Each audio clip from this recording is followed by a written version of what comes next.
कर्नाटक चुनाव का ये वीडियो वायरल हो रहा है। प्रधानमंत्री लगातार रोड शो कर रहे हैं, लेकिन लोगों की माने, एक्सपर्ट की माने तो उनकी रैलियों में भीड़ नहीं जुट रही है, रोड शो में भीड़ नहीं जुट रही है। ये वीडियो इमरान प्रताप गढ़ी ने शेयर किया, जो मैं आपको दिखा रहा हूँ। वहीं आज सोनिया गांधी भी 4 साल बाद रैली में पहुंची हैं। खड़गे, बीजेपी को सबसे ज़्यादा नुकसान खड़गे से हो रहा है। खड़गे खुद भी कर्नाटक से हैं, तो वो लोगों से कनेक्ट कर रहे हैं। वहीं मायावती की भी रैली हुई है 5 तारीख को। अखिलेश यादव भी कर्नाटक दौरे पर हैं। तो कर्नाटक में क्या होगा, किसकी बाजी लगेगी, ये सबसे बड़ा सवाल है। लेकिन एक और सवाल है, कर्नाटक में कन्नड़ भाषा है। कन्नड़ भाषा के चैनल जो हैं उनका मुद्दा अलग है, उनका एजेंडा अलग है। वो फिलहाल इतने बायस्ड नहीं है। वैसे कन्नड़ टेलीविज़न में भी ज़्यादातर सवर्ण पत्रकार ही हैं, लेकिन वहाँ ओबीसी की संख्या ठीक ठाक है, किसान कम्युनिटी की संख्या ठीक ठाक है। जिस तरह से कन्नड़ फिल्मों में, तमिल फिल्मों में, या आपको बता दें कि तेलुगु फिल्मों में किसान जातियों का प्रभाव है, उसी तरह से मीडिया में भी है। तो दिल्ली मीडिया, हिंदी मीडिया, अंग्रेजी मीडिया की तरह उस तरह की बायसनेस नहीं है, इसलिए बजरंगबली वाली मुद्दा वहाँ उतना काम नहीं कर रहा है। जेडीएस भी जो इलाका है, आपको बता दें मैसूर का इलाका है, वहाँ बढ़िया कर रहा है। तो बीजेपी क्या होगा, आखिर जेडीएस कर्नाटक में क्या होगा, इस पर भी बात करेंगे। मणिपुर में जिस तरह से हिंसा हुई है, सोचिए, मैं फिर कह रहा हूँ, भारत एक जाति प्रधान देश है।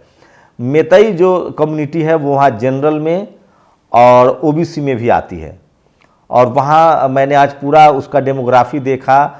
शेड्यूल कास्ट को वहाँ सिर्फ 3% रिजर्वेशन है, और शेड्यूल ट्राइब को 32% रिजर्वेशन है, ओबीसी को 17% रिजर्वेशन है। लगभग 55% की आबादी जो है मैतई की है, और उन पर आरोप लग रहा है कि उन लोगों ने हिंसा फैलाई, क्योंकि वहाँ बीजेपी की कोशिश है, आदेश कोर्ट का भी था कि मैतई समाज को ट्राइबल कम्युनिटी में डाल दिया जाए। ट्राइबल वहाँ का विरोध कर रहे थे, उसमें कुकी ट्राइबल सबसे अग्रिम है, उसके बाद हमले शुरू हुए हैं। ज़्यादा नुकसान कुकी ट्राइबल को हो रहा है, ये भी बड़ा सवाल है। तो वहाँ भी उसी तरह से है, जो मैतई कम्युनिटी है वो जनरल कैटेगरी में ज़्यादातर आती है, हिंदू क्लेम करती है, उन्हीं की सत्ता में मुख्यमंत्री उसी कम्युनिटी से आते हैं, सत्ता में उनका प्रभाव है, ब्यूरोक्रेसी जुडिशरी पर भी वहाँ भी लगभग वही प्रभाव है जो देश भर की लगभग स्थिति है। वही महिला खिलाड़ियों को लेकर एक बड़ी खबर है। कल किसानों का जंतर मंतर पर पहुँचने का उन्होंने ऐलान किया है, फैसला किया है कि कल संडे का दिन होगा, 7 तारीख को अहम फैसले हैं, वो लोग जंतर मंतर पर जुटेंगे। वहीं आप सोचिए कि इंडियन एक्सप्रेस ने रिपोर्ट छाप दी है। उस रिपोर्ट में, जिसमें एक कमेटी बनी थी, जिसमें खिलाड़ियों ने कुछ संगीन आरोप लगाए हैं, वो पूरा विस्तार से इंडियन एक्सप्रेस ने जो रिपोर्ट छाप दी है, तो ये भी बड़ी खबर है। तो 7 तारीख को जंतर मंतर पर किसानों की बड़ी संख्या में हो सकता है आने की उम्मीद है। लेकिन चारों तरफ बॉर्डर पर दिल्ली पुलिस की बहुत तैनाती है, कैमरे लगा दिए गए हैं। वहीं बीएसपी सुप्रीमो मायावती का भी हैदराबाद में कल एक रैली है, वो भी बड़ी खबर है। तो सोशल मीडिया पर ये बड़ी खबर है। मैं आपको बताऊंगा कि किस तरह से लगातार जो है सोशल मीडिया पर चीज़ें हो रही है, और मैं कुछ और आपसे खबरें शेयर करता हूं जो आज सोशल मीडिया पर सबसे ज़्यादा वायरल है। नफरत फैलाने वाले संगठनों को बैन कर देना चाहिए। एक समय था जब सरदार पटेल ने आरएसएस को बैन किया था, अखिलेश यादव का ये बयान है। और लगातार हिंसा जो है, अभी भी मणिपुर में हिंसा रोकने की सरकार कोशिश कर रही है। मणिपुर दंगे की आग में जल रहा है। राजौरी में 5 जवान शहीद, उधर कर्नाटका में रोड शो में व्यस्त है मोदी। तमाम जो विपक्षी दल है वो अमित शाह और मोदी से सवाल पूछ रहे हैं कि आप कर्नाटक में हैं, मणिपुर में इस तरह से हिंसा फैली हुई है। और आज दिल्ली में मैतई समाज के लोगों ने प्रदर्शन किया।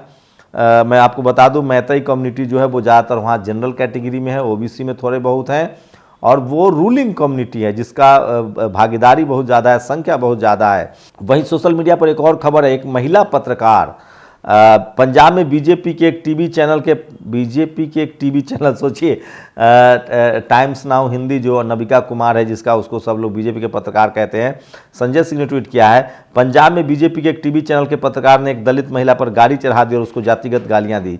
बीजेपी हमेशा से दलित विरोधी है, पंजाब सरकार ऐसे दलित विरोधी लोगों के खिलाफ सख्त एक्शन ले। तो दिलीप मंडल ने इसका समर्थन किया। सही बात है संजय जी। सोचिए, भारत में पत्रकारों की गिरफ्तारी सबसे ज़्यादा शुरू होती है जब प्रशांत कनौजिया पहले विक्टिम है, दलित समाज से थे। उसके बाद सिद्दीकी कप्पन। कश्मीर में कांग्रेस के ज़माने में भी कुछ पत्रकारों की गिरफ्तारी की खबरें आती थी, लेकिन हिंदी पट्टी में पत्रकारों की गिरफ्तारी तब शुरू होती है जब योगी जी के प्रशांत कनौजिया दलित समाज से थे, पहले पत्रकार थे जिनकी इस तरह से गिरफ्तारी हुई, फिर सिद्दीकी कप्पन, और अब तो उसके बाद रिटेलिएशन में 1-2 टीवी के पत्रकारों पर भी हमले हुए, उनकी भी गिरफ्तारी की बात हुई, लेकिन वो हो नहीं पाए। लेकिन अब जाकर बिहार ने जिस तरह से मनीष कश्यप को गिरफ्तार किया है, अब पंजाब पुलिस ने जिस तरह से टाइम्स नाउ की एक महिला पत्रकार को गिरफ्तार किया है, कहा जा रहा है कि उसमें एक शेड्यूल कास्ट महिला थी जिन पर गाड़ी चढ़ गई थी और उनके साथ अभद्रता भी की गई है।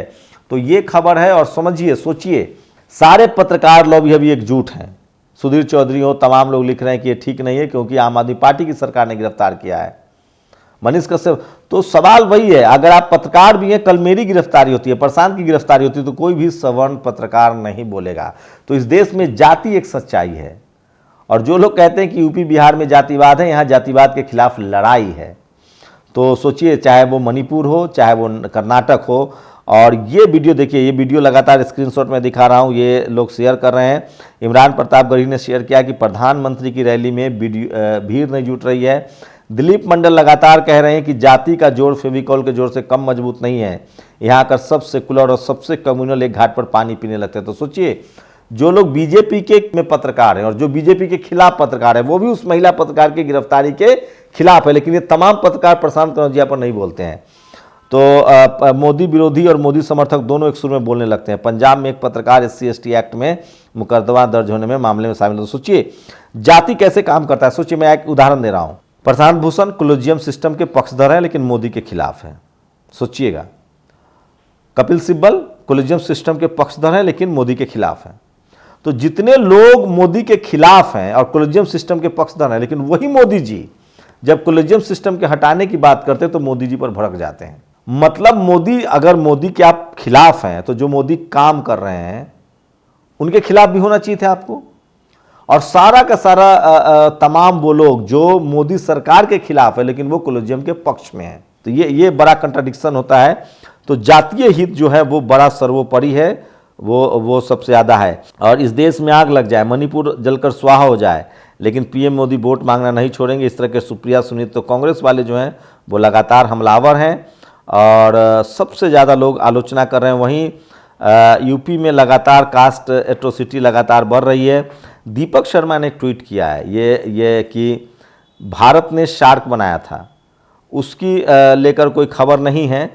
56 इंच की विदेश नीति। तो देखिए, चीन के बनाए गए संगठन SCO की मेजबानी हम कर रहे हैं और अपने सार्क को ठंडे बस्ते के हवाले से कर दिया। 2016 के बाद से सार्क के बारे में कोई पता नहीं चल रहा है। और ये देखिए, बजरंग दल को यूपी में पुलिस वालों ने जमकर दौड़ाया है। तो आज की सबसे बड़ी खबर यही थी। कल मायावती, BSP सुप्रीमो मायावती का हैदराबाद में रैली है। हैदराबाद BSP के लिए एक बड़ी बैटलफील्ड है। RS परवीन जो पूर्व IPS हैं वो वहाँ अध्यक्ष हैं BSP, और वो वैसे राजनीति कर रहे हैं जैसे बाकी राज्यों में दूसरे दल करते हैं। वो लगातार पिछले 2-3 सालों से लगातार सड़कों पर हैं, वो बड़ी खबर है। वहीं कर्नाटक में सोनिया गांधी की एंट्री हो चुकी है। कर्नाटक चुनाव में अब तक के जो सारे सर्वे दिखा रहे हैं वो कांग्रेस को लीड लेते हुए दिखाई दे रही है। अगर कांग्रेस वहाँ वापसी करती है या JDS तो, लेकिन अभी 10 तारीख को वोटिंग है, 13 को नतीजे आएंगे। लेकिन बीजेपी का ठंडा रिस्पॉन्ड है। बजरंगबली से भी उसको ज़्यादा फायदा नहीं हो रहा है, क्योंकि जो लोकल कन्नड़ हैं, कन्नड़ भाषा के लोग हैं, वो इसको लेकर बहुत सचेत हैं और वो इस पर भरोसा नहीं कर रहे हैं। वही किसान आंदोलन की तरह ही कल महिला खिलाड़ियों के आंदोलन को लेकर किसान भाग लेने वाले हैं, उस पर तय हो जाएगा। फिलहाल अब तक ब्रजभूषण की गिरफ्तारी पर सब कुछ साफ नहीं है। दिल्ली पुलिस ने और सुरक्षा बढ़ा दी है, कैमरे लगा दिए गए हैं जंतर मंतर पर। तो ये सबसे बड़ी खबर है जो मैं आपको अपडेट दे रहा हूँ। वहीं सोचिए किस तरह से मणिपुर में जो मैतेई समाज के जो कम्युनिटी के लोग हैं वो भले दिल्ली में प्रदर्शन कर रहे हो, लेकिन कहा जा रहा है कि ट्राइबलों पर ज़्यादा हमले हुए हैं। मैं भी एक BBC की रिपोर्ट देख रहा था, लोगों ने अपने घर के में नागा कम्युनिटी से हूँ, कोम कम्युनिटी से हूँ, मैतेई कम्युनिटी से हूँ, कुकी कोई नहीं लिख रहा है, मतलब ज़्यादातर कुकियों पर ही हमले हुए हैं, इस तरह के रिपोर्ट्स आ रहे हैं। वहाँ मैतेई कम्युनिटी अपने आप को शेड्यूल ट्राइब में डलवाना चाहती है, उसकी संख्या बहुत ज़्यादा है।